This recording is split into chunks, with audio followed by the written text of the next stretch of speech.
বীৰভদ্ৰ নামৰ এজন প্ৰবল দস্যু অসুৰ আছে আৰু সেই অসুৰজনে মহাদেৱৰ পৰা অমৰত্ব বৰ লাভ কৰি বলিয়ান হৈ পৰি আছে। এই ধৰ্ম কৰ্মত সেই বীৰভদ্ৰৰ মুঠেই মন নাই। যুদ্ধ বিগ্ৰহ কৰি সি বৰ ভাল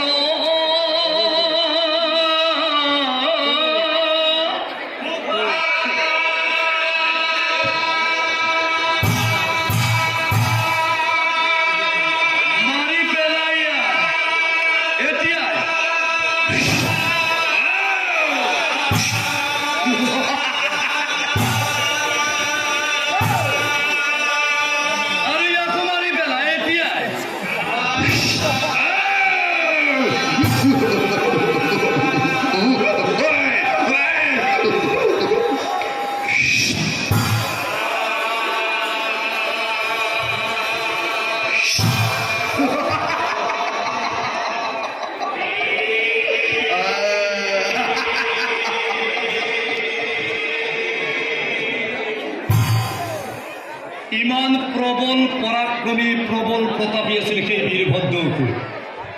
এতিয়া চাওক সেই বীৰভদ্ৰ অসুৰৰ এই বৃন্দা নামে ভাৰজাতেও আছিল মহাসতী। ঈশ্বৰ সেৱা স্বামী ভক্তি কৰে দিনে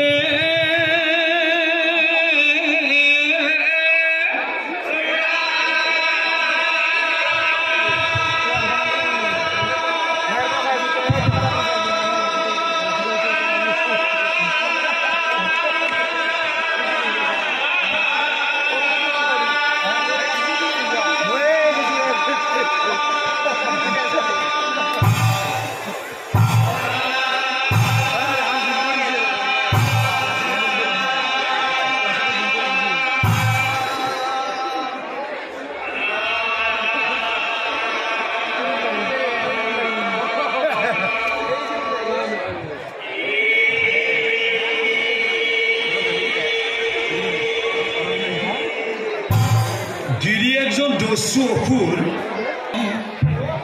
এই কথা জানিলেন তো ও প্ৰভু নাৰায়ণ।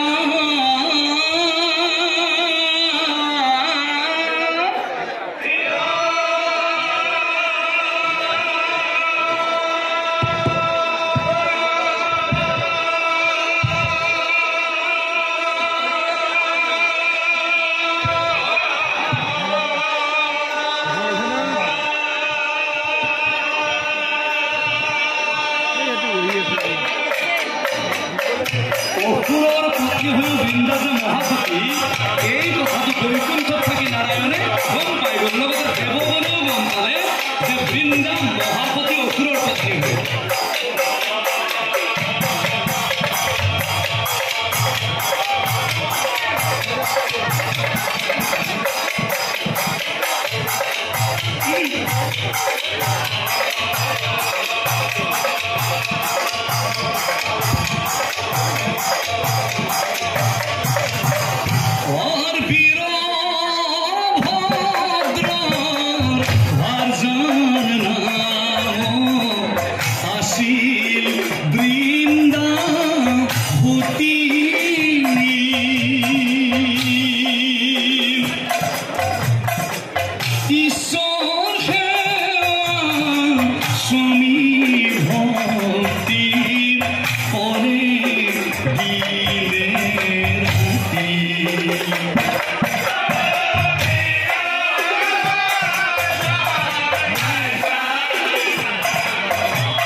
আপোনালোকৰ নিচিনাকৈ ৰাতিপুৱা সোনকালে শুই উঠে তেওঁ স্নান কৰিব যায় তাৰ পাছত তেওঁ পোনে পোনে প্ৰভু নাৰায়ণক পূজা কৰে